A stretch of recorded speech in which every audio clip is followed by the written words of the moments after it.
నారా చంద్రబాబు నాయుడు గారి కుమారుడు లోకేష్ ఒక సుదీర్ఘమైన పాదయాత్ర చేశాడని, ఆ పాదయాత్ర చాలా గొప్పదని, ఆ పాదయాత్ర ముగింపు సందర్భంగా యువగళం నవశకం అనేటువంటి పేరుతో విజయనగరం జిల్లా పోలేపల్లిలో ఓ పెద్ద బహిరంగ సభ నిర్వహించాలని తలపెట్టారు. చాలా పాఠం చేశారు,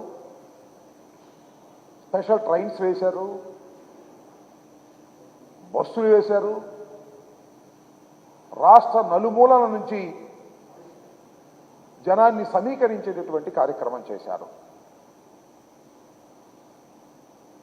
6 లక్షల మంది కార్యకర్తలు అక్కడికి వస్తారని, జనసేన తెలుగుదేశం పార్టీ కలిసి అద్భుతమైనటువంటి ఒక పబ్లిక్ మీటింగ్ని ఏర్పాటు చేస్తున్నామని, లోకేష్ గారి యువగళం పూర్తయిన సందర్భంగా దీన్ని నిర్వహిస్తున్నామని చాలా ఆర్భాటం చేశారు, చాలా గందరగోళం చేశారు, చాలా పెద్ద ఏర్పాట్లు చేశారు. చివరికి చూస్తే ఆ బహిరంగ సభ తుస్సుమనిపించే స్థాయిలో జరిగింది. ఏంటంటే రాంబాబు గారు తుస్సుమనే స్థాయిలో జరిగింది, పెద్ద పెద్ద విజువల్స్ చూశారు కదా అని చాలామంది అనొచ్చు. నేను మనవి చేస్తున్నా, 6 లక్షల మంది వస్తారని ప్రచారం చేసుకుంటే ఎంతమంది వచ్చారు? వచ్చిన వాళ్ళు ఎంతసేపు ఉన్నారు? ఎవరు ఉపన్యాసాలు విన్నారు? మధ్యలో ఎందుకు వెళ్ళిపోయారు? దీన్ని విశ్లేషించుకోవాల్సినటువంటి అవసరం తెలుగుదేశం పార్టీకి, జనసేనకి ఉంది అని ఈ సందర్భంగా నేను చెప్పదలుచుకున్నాను. ఇంకో అంశం ఏమిటంటే, అసలు యువగణం ఈ మొత్తం 3132 కిలోమీటర్లు లోకేష్ బాబు నడిస్తే ఆయన ఏమి సాధించాడు? ఏమి సమస్యలు తెలుసుకున్నాడు?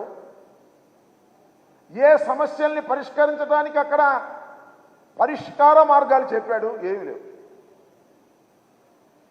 అదేమంటే ఇది యువగళం ముగింపు సభ, యువగళం నవశకం అని చెప్పారు. మన దానిలో లోకేషే మనం మాట్లాడాడు, ఇది యువగళం ముగింపు సభ మాత్రమే కాదు, యుద్ధం ప్రారంభమైంది, యుద్ధ బేరి మోకిస్తున్నాం ఎన్నికలు అని చెప్పారు. ఏం మోగలే అక్కడ యుద్ధ బేరి, ఇష్టం వచ్చినట్టుగా మాట్లాడేటువంటి ప్రయత్నం చేశారు. అదేమంటే మన పవన్ కళ్యాణ్ గారు, చంద్రబాబు నాయుడు గారు, తెలుగుదేశం, జనసేన కలిసి నిర్వహిస్తున్నటువంటి పెద్ద బహిరంగ సభ అన్నారు, తొలి బహిరంగ సభ కూడా అన్నారు. నేను మనవి చేస్తున్నా, అసలు మీరు ఎప్పుడు విడిపోయారు? చంద్రబాబు నాయుడు గారు, పవన్ కళ్యాణ్ గారు ఎప్పుడు విడిపోయారు? ఎప్పుడు విడిపోలేదు. తెలుగుదేశం పార్టీకి అనుకూలంగా ఏ విధంగా అయితే పోటీ చేస్తూ బాగుంటుందో ఆ విధంగా పోటీ చేసే కార్యక్రమాలు చేశారు. 2014లో ఆయనకి సపోర్ట్ చేశారు. 2019లో విడిపోయి పోటీ చేస్తే చంద్రబాబు నాయుడు గారికి ఉపయోగం కలుగుతుందని అనుకొని విడిపోయి పోటీ చేశారు. ఇవాళ ఓట్లు చీలకోకుండా ఉండేందుకు కలిసి పోటీ చేస్తారట, జగన్మోహన్ రెడ్డి గారిని ఓడిస్తారట. ఇది తప్ప ప్రజా సమస్యల గురించి మీరు అక్కడ మాట్లాడారా అని నేను అడుగుతా ఉన్నా. నేను ఒక విషయాన్ని ఈ సందర్భంగా ఆంధ్ర రాష్ట్ర ప్రజానీకానికి గుర్తు చేస్తున్నా. 2019 ఎన్నికలు అయిపోయిన తర్వాత, జగన్మోహన్ రెడ్డి గారు ముఖ్యమంత్రి అయిన తర్వాత ఆ రోజు నుంచి ఈ రోజు వరకు మేము ఏమి చెబుతున్నామో ఒకసారి ఆలోచించమని మనం చేస్తున్నాం. చంద్రబాబు, పవన్ కళ్యాణ్ కలిసే వస్తారు అని చెప్తున్నాం, కలిసే ఎన్నికల్లో పోటీ చేయబోతున్నారు అని చెప్తున్నాం. మేము కొత్తగా చెప్పినటువంటి అంశం కాదు ఇది. అక్కడ కొత్తగా ఆవిష్కరించబడినటువంటి విషయం కూడా అక్కడ కాదని మనం చేస్తున్నాం. వాళ్ళందరూ పోలేపల్లిలో కలిశాం, అద్భుతంగా కలిశాం, మేం కలిస్తే ఉమ్మడి ప్రభుత్వం వస్తుంది అనేటువంటి మాట మాట్లాడి వారి క్యాడర్ని నమ్మించడానికి ప్రయత్నం చేస్తున్నారు తప్ప ఏమీ కాదు అని మనవి చేస్తున్నాను. అసలు నేను అడుగుతా ఉన్నా, మీరు కలిసే ఇంతకుముందు పోటీ చేశారు. చంద్రబాబు నాయుడు గారు మీరు కలిసిన తర్వాతే అధికారంలోకి వచ్చాడు. చంద్రబాబు నాయుడు గారితోనే అంటగాగారు. చంద్రబాబు నాయుడు గారితోనే పరిపాలన చేయించారు. ఒకసారి నారా చంద్రబాబు నాయుడు గారు లోకేష్ గారు కలిసి పోటీ చేసి, లోకేష్ గారు కాదు పవన్ కళ్యాణ్ గారు కలిసి పోటీ చేసి అధికారంలోకి వచ్చిన తర్వాత 5 సంవత్సరాల్లో మీరు ఏమి చేయగలిగారో అని అడుగుతా ఉన్నా. 5 సంవత్సరాలు అడ్డగోలుగా పరిపాలన చేశారు.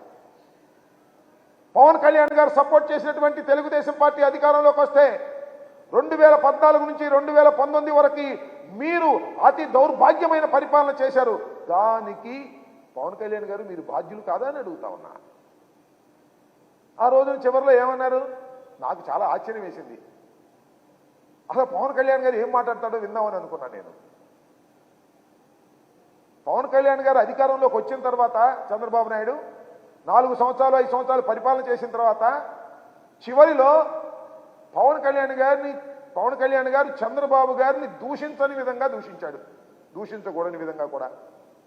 చివరికి లోకేష్ బాబును కూడా డైరెక్ట్గా విమర్శించాడు. ఏమని, నా తల్లిని దూషించావు నువ్వు, నీ సంగతి తేలుస్తాను, మర్చిపోను అన్నావు. నువ్వు మర్చిపోయావు. ఇప్పుడు ఇంకో మాట ఏమన్నాడు, పంచాయతీ ఎన్నికల్లో పోటీ చేసి గెలవనటువంటి లోకేష్ పంచాయతీరాజ్ మంత్రి అయ్యాడు, ఏమిటి కర్మ అన్నాడు. అన్నావు కదా, మళ్ళీ ఏం మాట్లాడతాడో చూసా నేను.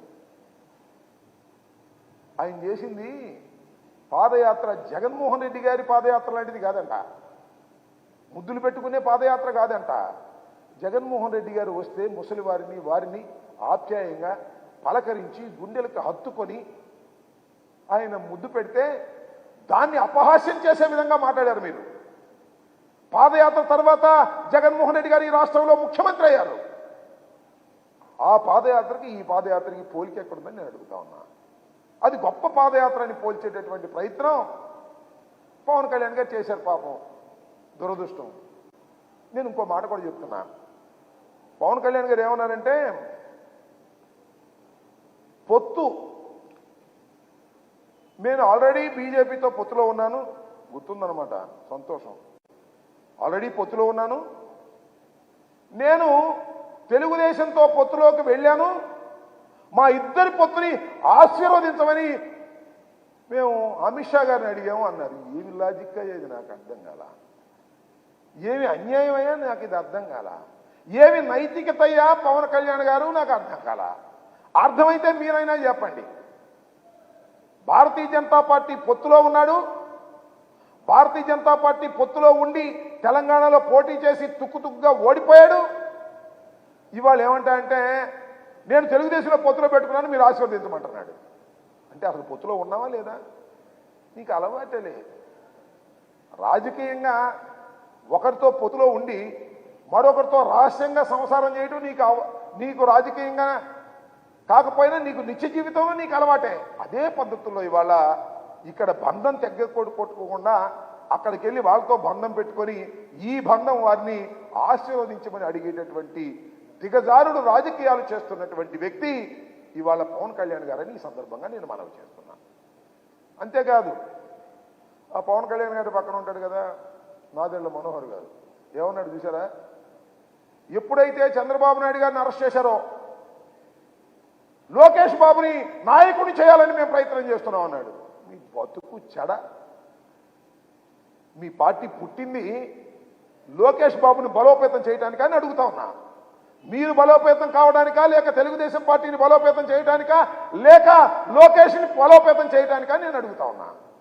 ఏమిటి మాటలు నాకు అర్థం కాలేదు. మీది ఒక రాజకీయ పార్టీ, మీ రాజకీయ పార్టీ మరొక రాజకీయ పార్టీలో ఉన్నటువంటి ఒక అసమర్థుడైనటువంటి రాజకీయ నాయకుడిని, తిరస్కరించబడినటువంటి రాజకీయ నాయకుడిని బలోపేతం చేయడానికి ప్రయత్నం చేస్తున్నారని నాదెళ్ల మనోహర్ అంటే తాముగా కూర్చున్నాడు పవన్ కళ్యాణ్ గారు. నాకు అర్థం కాల.